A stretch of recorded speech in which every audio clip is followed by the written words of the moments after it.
Used to go visit Grandpa up outside of Bosman in the winters.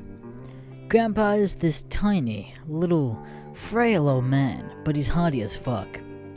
He used to take us snowshoeing up the mountains and carry most of the gear in his sled that he pulled behind him. It was fucking cold up there. Your snot would be frozen before it left your nose. The times he did convince us to go out, we ended up staying in the ice caves that Grandpa had carved into the snowbanks earlier in the winter. It got dark really early, and of course no campfires because ice and snow everywhere. One year, we're out camping with Grandpa, and he's usually on edge the whole trip. Don't ask him why, because we're stupid kids and don't think it matters. Random outbursts, yelling at us for not tying a knot right, yelling at us for not keeping up with his insane pace. Stops hiking at about 2 PM, nightfall is in for about another 3.5 hours. Me and brother exchange, what the fuck, looks with each other. Look around for his ice cave. There isn't one. Hey Grandpa, where are we camping? Grandpa is nowhere to be found. Can't find his footprints, which is strange, because snowshoes leave enormous footprints that you can't miss. Backtrack and we follow the trail where we were earlier. Footprints just fucking end right where me and my brother were, and my grandpa told us to stop for the day. After a lot of deliberation, we decide to head back, following our tracks back to the main road, where we will somehow flag down a car and get help to find Grandpa. We hike about an hour back down the way we came. Suddenly hear a voice. Where the hell have you kids been? It's Grandpa, and he's pissed. Says he was hiking along, and all next time he turned around, and we weren't there. Says our footprints just ended about 100 paces back from wherever he was when he realized we were gone. We tell him something similar happened to us, and we just got back from 2 miles ahead of us on the trail. Suddenly, he goes into a wild animal hyper-alert mode. Stops talking. Eyes scanning forest around us, heads pivoting to the side, trying to see everywhere at once. Get freaked out, and brother starts crying. Grandpa won't respond to when we ask him what's wrong, quietly muttering incoherently to himself. After what seems like forever, Grandpa starts moving again. Simply says, "Follow me," and we do. Too scared to argue, but he's going in a third direction, i.e. not where we came from, and not where we were originally headed. We are all hiking close together, literally stepping on each other's feet. Can't hold hands because of ski poles, but we would've if we could. Eventually emerge in a clearing. I recognize it as a lake, but you'd never know it in the winter when everything is frozen solid.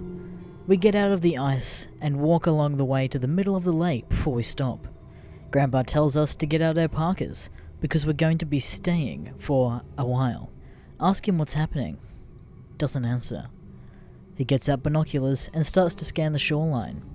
This is a pretty huge lake, so without binoculars, neither me or my brother could really see anything besides the little distant trees on the shore. He then picks the binoculars up and points them in the same direction that he was looking a minute ago. Me and my brother both look in that direction. I can barely see something moving around. No, a couple of things, all various sizes. They're all hanging on the bank though. None of them leave a thick bush surrounding the lake or venture into the ice. After a few minutes, Grandpa silently hands me the binoculars. When I look at the movement on the shore, I almost shit my pants. There are 3 animals. 2 are what I can only assume are wolves. Maybe coyotes, but I don't think so. Their bodies are just too long, almost snake-like. The 3rd animal is some sort of white thing standing on 2 legs. The more I look at it, the stranger it seems. At first, I took it to be a bear, just standing there on its hind legs. Then, it starts walking, pacing around really, and the legs are just too long and slender to be a bear's. I sit down on the ice, lean up against my backpack, and get a more steady grip on the binoculars. Slowly realize that whatever it has, the approximate build of a human, but the head is clearly not a human head. Some sort of animal. I can't place it. Ask Grandpa what the hell I'm looking at. Brother snatches binoculars away, and when he sees it, he labels it Bear Man and wants to take a few shots at it.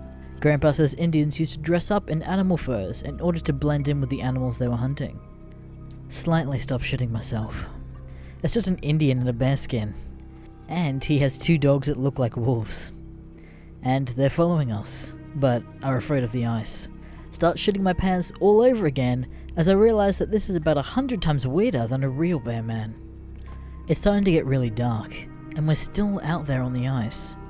We're all watching the Indian/bear/whatever the fuck it is, and his dogs/wolves slowly wandering around the coastline, clearly avoiding the ice, but clearly trying to get out onto it somehow. Every once in a while, they'll change direction, as though they were still pacing back and forth. In the time I have the binoculars, I see the thing, and his dogs/wolves motionless and staring directly at us many times. No one breaks the silence for a long time. When it gets too dark to see anything on the shore, Grandpa relaxes, puts down the binoculars, and actually starts to make a camp as though nothing happened. Of course, we don't have a tent, but we do have sleeping bags and bivy bags to keep the blowing snow off them and the wind off our faces. Me and my brother look at him like he's crazy. "We're gonna sleep out here." I say something like, "What about the guy? Holy shit, he's right over there!" Doesn't matter, we spend the long night in that exact spot. Next morning, we can't locate any animals or bear men after 45 minutes of scanning the trees around the lake. Grandpa deems it as safe enough to head back now, and since he knows his woods well, we take a different route back to the main road that we took to get there. After 1 mile, he's doubling back, staring at the mountaintops and measuring angles between with his arms, and I'm convinced he's lost. In the next moment, several things happen all at once. With no warning, a huge moose gallops out of seemingly thin air and almost crushes my brother, manages to push him on the ground. Grandpa collapses for an unknown reason. The 3 of us form a triangle, and in the middle is a slender person covered all in white fur, like a polar bear, and with a bear head, or maybe a mask, but it looked pretty damn lifelike. The 2 wolves, I'm sure they're wolves now, are circling at a distance, or rather, one is circling, don't see the other. Bear man lets loose a scream like you'd imagine Bigfoot might make when caught in a bear trap. Grandpa half sits up, points revolver, and fires off 3 shots at the thing in rapid succession. Huge puff of snow, like a silent explosion, and can't see anything for a few seconds. Now, a second moose goes hurtling through, and after it's gone and the snow has settled down, the bear man is gone too. No traces of blood to be found.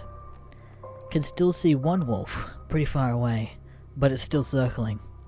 We proceed to book it out of the woods, taking the shortest and most direct route off the mountain.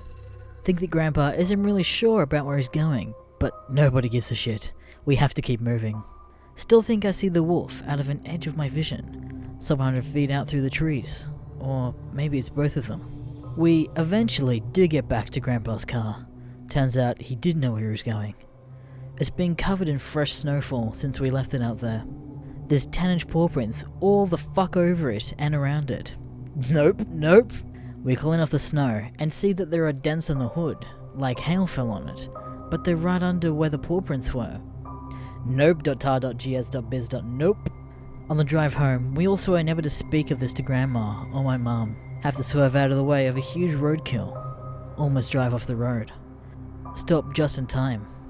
The thing in the road is a huge mound of fur with no distinct animal-like forms. No head, no legs, no tail. Blood everywhere. It looks like a giant skin thrown over a giant mound of flesh. It moves. Nope. Grandpa peels the fuck out, drives home 30 miles per hour over the speed limit, and we never look back.